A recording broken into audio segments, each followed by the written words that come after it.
You know, narcissistic abuse is like a poison that seeps into every corner of your life, leaving behind invisible scars that can linger long after the relationship is over. It changes you, often in ways you don't even realize. One of the most insidious things about this type of abuse is that it can lead to the development of unusual mannerisms and behaviors. These aren't just quirks, they are coping mechanisms, defense mechanisms, developed over time to navigate a world that felt unsafe and invalidating. In this video, we're going to shine a light on some of these lesser-known signs of narcissistic abuse, because sometimes awareness is the first step to healing.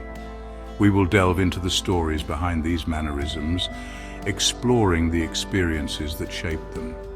I want you to listen closely, not just to the words, but to the echoes of pain and resilience that lie beneath them.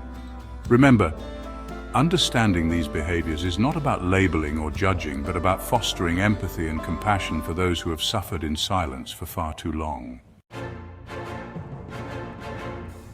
Imagine walking through the world, but instead of seeing beauty and opportunity, you see potential threats lurking around every corner. This is the reality for many who have been abused by a narcissist.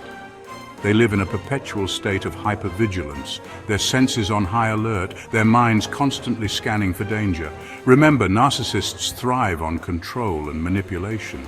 They are masters at gaslighting, at twisting reality to make you doubt your own perceptions. This constant invalidation creates a deep sense of unease, a feeling that something is always off, even if you can't quite put your finger on it. Think of Sarah, a young woman who escaped a relationship with a narcissistic partner. She found herself constantly checking her surroundings, even in broad daylight, in safe neighborhoods.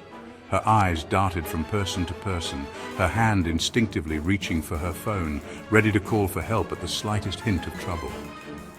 It was as if her nervous system was stuck in overdrive, unable to differentiate between genuine danger and imagined threats. Crowds became overwhelming. Loud noises sent shivers down her spine, and unexpected visitors would trigger a wave of panic. This is the legacy of narcissistic abuse, a heightened sense of fear that permeates every aspect of life. It's the feeling of being hunted, even when the hunter is no longer present. Have you ever met someone who seems to agree with everything, who bends over backward to please others, even at their own expense? While this might appear like kindness on the surface, it can sometimes be a symptom of something much deeper, a learned behavior rooted in the fear of narcissistic rage.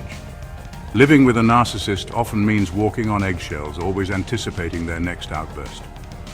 You learn to suppress your own needs, opinions, and desires because any deviation from their expectations could result in anger, punishment, or withdrawal. Let me introduce you to David. David was raised by a narcissistic parent. Growing up, he quickly learned that keeping the peace meant silencing his own voice. He became a master at anticipating his parents' needs, morphing himself into whatever they wanted him to be. This pattern continued into adulthood. David found himself saying yes to every request, every obligation, even when it meant sacrificing his own well-being. He became a chameleon, changing his colors to blend in, to avoid conflict, to maintain a semblance of peace in his relationships. But this constant people-pleasing came at a cost. David felt increasingly invisible, his own identity slowly eroding away. He was exhausted from trying to be everything to everyone, and yet he felt deeply empty inside. Chapter 3. Trapped in self-doubt, the crushing weight of never feeling good enough. Narcissistic abuse has a way of burrowing into your mind, planting seeds of self-doubt that can take root and flourish for years to come. Imagine a voice inside your head constantly whispering that you're not good enough, smart enough, or worthy enough. This is the insidious legacy of living with a narcissist. Remember, narcissists are masters of projection. They deflect their own insecurities and flaws onto others, chipping away at your self-esteem until you begin to question your own worth. You are told you are too sensitive, too demanding, too emotional. Consider Emily, a talented artist who had the misfortune of falling in love with a narcissist. He would belittle her work, telling her it was amateurish and lacked originality. He would compare her to other artists, always finding her lacking. Over time, Emily began to internalize his words. She started to doubt her own talent, her own vision. She would spend hours staring at a blank canvas, paralyzed by fear, convinced that whatever she created would never be good enough. This is the insidious nature of narcissistic abuse. It can make you question your own sanity, your own abilities, your own value. It can leave you feeling broken, inadequate, and unworthy of love and happiness. Chapter 4. The Price of Betrayal. When trust becomes a distant memory. Trust is the foundation of any healthy relationship. Betrayal by a narcissist makes it hard to trust again. Every smile feels like a threat, every kindness a manipulation. Survivors carry the weight of past betrayals, their hearts shielded, yearning for connection but terrified. This is the heartbreaking legacy of narcissistic abuse. Chapter 5. Emotional numbness, the heart's defense against unbearable pain. Sometimes the pain of narcissistic abuse becomes too much to bear. The constant criticism, the manipulation, the emotional roller coaster, it can all become so overwhelming that the only way to survive is to shut down emotionally. Imagine feeling like your emotions are trapped beneath a thick layer of ice, inaccessible, untouchable.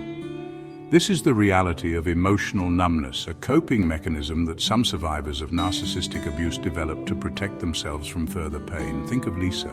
Lisa endured years of emotional abuse at the hands of her narcissistic partner. He would belittle her feelings, telling her she was overreacting, being dramatic, or seeking attention. Over time, Lisa learned to suppress her emotions. She built walls around her heart, convinced that feeling nothing was better than feeling the excruciating pain of his rejection and invalidation. But this emotional numbness came at a cost. Lisa found it difficult to experience joy, excitement, or even sadness. She felt disconnected from herself and others, like she was living life in a fog. This is the tragedy of narcissistic abuse. It can silence the very essence of who you are, leaving you feeling empty, numb, and utterly alone. Finding your voice, reclaiming your power. We've covered a lot of ground today, exploring some of the lesser-known ways that narcissistic abuse can manifest in people's lives. From hypervigilance and people-pleasing to self-doubt, trust issues, and emotional numbness. These mannerisms are not signs of weakness, but rather testaments to the extraordinary resilience of the human spirit. If you recognize yourself or someone you love in these descriptions, please know that you are not alone. Healing is possible, but it takes time, courage, and support. Reach out to a therapist, join a support group, or confide in a trusted friend or family member. Thank you for joining me on this journey of understanding and empathy. Don't forget to like this video if you found it helpful, and subscribe to my channel for more content on psychology, mental health, and narcissistic abuse recovery. Your voice matters. Your story deserves to be heard, and your healing is worth fighting for.